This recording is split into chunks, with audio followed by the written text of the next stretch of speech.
have some conflict of interest to disclose. We researched this for 15 years and may hold patent on the sepsis monitoring technology, which was licensed to company Ambient Clinical Analytics, and they have FDA cleared product on the market. But we are doing this like research for past 15 years, and so it's good. All this started like way back, and back to 2008, we published first report on the sepsis screening and surveillance. We did 2 months prospective implementation in a MICU, found some moderate sensitivity specificity, and really learned what there would be no magic with computers, and we really need to study this further. But why we do this sepsis surveillance, sepsis alerts? Because every hour matters, and really, if we can detect sepsis early, we can apply most best evidence care to these patients, which improve surveillance for them. Okay, let's do alert. That looks like an easy task. What is the alert? What is the definition? And alert is automatic warning, which actually results from measurement to indicate relevant deviation from normal stage. Something go off, we go to alert. Why we do alerts? Because that's already proved and evident what alarms improve patient safety and quality of the care. And final goal of the alarms could be to detect changes as early as we can and suggest appropriate action, decision support system on the top of that. And people doing this sepsis surveillance since then, many publications, systematic reviews or so. But this is 2011 report, which that was prospective trial, one of the not many prospective trial at that time. They got again moderate sensitivity, specificity, but what they learned, and that's important, what all this strategy was following to detect severity, detect sepsis cases before caregivers. They sent alerts, but they was so late, you know, people already know about it. And of course, with the era of machine learning and this AI, everybody tried to do machine learning algorithm applied with different techniques. For example, this is a report from 2019 when random forest machine learning algorithm was applied for a cohort of the patient. And algorithm demonstrates sensitivity of 26%, which very low, but again, that could be tuned up. It's not an issue here.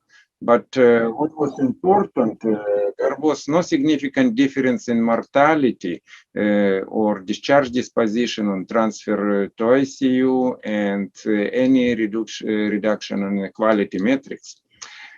This is motto from Silicon Valley: move fast, break things. And Epic EMR vendor did on Epic sepsis sniffer, which used some machine learning algorithm, it's close algorithm.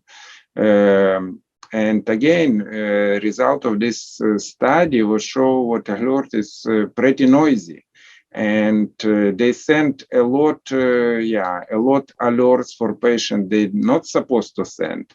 And they also did not identify 67% of the real septic patient, and create 18% of the all patients they receive alert, which create large burden of the alert fatigue. That was publicized in many different news outlets, and lead some number of the discussion. But what would be interesting, that was not related to sepsis review, systematic review, which show no performance benefit of machine learning over logistic regression for clinical prediction models. If you take data out of the MR, apply something, and we can do this as good as logistic regression. What we learned over these years, then like item number one, EMR data. really the data need to be reliable, and not everything captured in EMR. We assume what everything captured in EMR timely and so, but the problem is when we try to create alert, we use some historical data, and with this historical data, we don't count for this temporary relationship between data points and so. That's number one. Second, most of these reports, they testing testing diagnostic performance, sensitivity, specificity, and so. Very few testing and report usefulness of alert. How this change outcome, how this change decision making or so. Diagnostic performance is just part of the story and not most important in this situation. Pre-test probability. That's another issue. Alerting about something that providers already know. We develop beautiful alert on the historical data set. And when we apply this prospectively with all this data delays, with all approach when clinicians do job and then document it, we get alert, beautiful alert on the something what clinicians already know and notify them as the something which will be late. Prediction lead time and risk benefit analysis, not so much done on that. Again, this is like with the EPIC EMR example, the system not predict really, that's more detection rather than prediction. And with all this burden, then no risk benefit analysis done for that. And of course, alerts for non-actionable events. I did not see so much papers when they take into account patients who, for example, do not resuscitate status, and still these systems, they detect and alert this type of the patient. All right, how we go forward with that? Number one, failure to rescue alert. We need to acknowledge what no perfect detection algorithm exists and no way to make it and no needs to do this.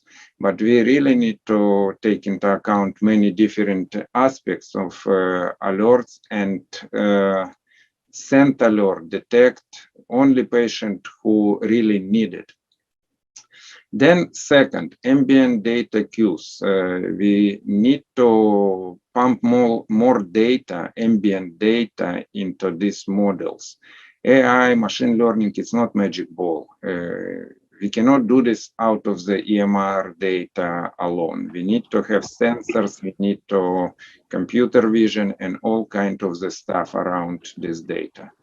Of course, physiological waveforms is important. Real-time data needed for all these detection systems because EMR data usually validated data, somebody charted and that's late.